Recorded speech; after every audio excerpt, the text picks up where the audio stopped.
আসসালামু আলাইকুম রহমতুল্লাহি ওবারাকাতু। শিশুদের শাসন করার পদ্ধতি ও মাসাইল অনেক সময় নম্র কথায় এবং নম্র আচরণে শিশুর সংশোধন নাও হতে পারে। এরূপ মুহূর্তে কঠোরতা অবলম্বন ও শাসনের প্রয়োজনের মুহূর্তে কঠোরতা অবলম্বনপূর্বক শাসন না করা খেয়ানত।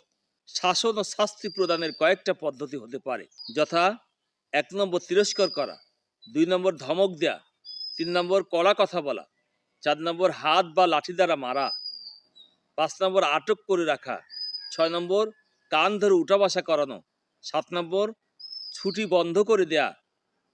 এই শেষোক্ত শাস্তির সবচেয়ে উত্তম পদ্ধতি। শিশুদের মনে এর যথেষ্ট প্রভাব পড়ে। মারধর অতিরিক্ত করা হলে, উঠতে বসতে লাথি জুতো করতে থাকলে শিশুরা নির্লজ্জ হয়ে যায় এবং মারের ভয় তাদের অন্তর থেকে উঠে যায়। তারপর তাকে শাসন করা কঠিন হয়ে পড়ে। এই মারধরের ক্ষেত্রে সীমা অতিক্রম করা অন্যায়। ফুকাহে কেরাম স্পষ্টভাবে বলেছেন যে, যে মারপিট দ্বারা হাত ভেঙে যায়, চামড়া ফেটে যায় বা চামড়ায় দাগ পড়ে যায়, সেরূপ মারপিট করা নিষিদ্ধ।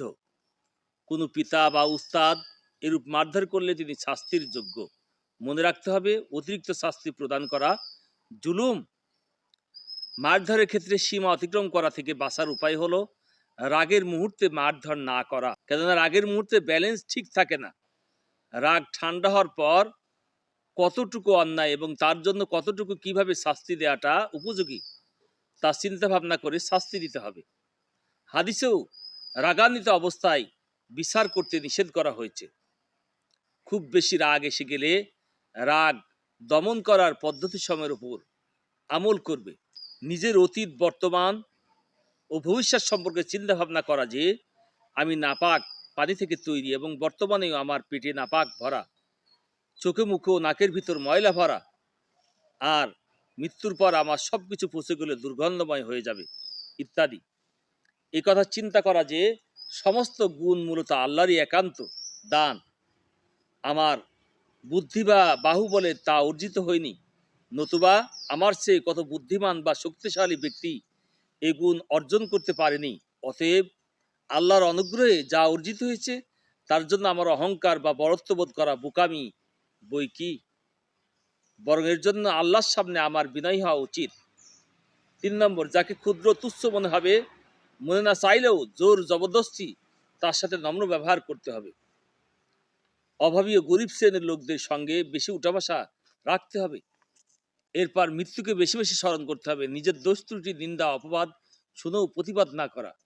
ক্রোধ প্রকাশ পেলে ক্ষমা চেয়ে নেয়া, ছোটদের থেকে হলেও। একান্ত প্রয়োজন ছাড়া নিজের ছোটখাটো কাজ নিজেই করা। মজদুর বা চাকর নকর না লাগানো। সকলকে আগে সালাম দেওয়া। তাকাব্বুর দূর করার সবচেয়ে উত্তম ও সহজ পন্থা হলো তাকাব্বুরের ধরন ও বিবরণ জানিয়ে হক্কানে পীর ও শায়েকে তরিকাত থেকে উপযুক্ত ব্যবস্থা জেনে সে অনুযায়ী আমল করা।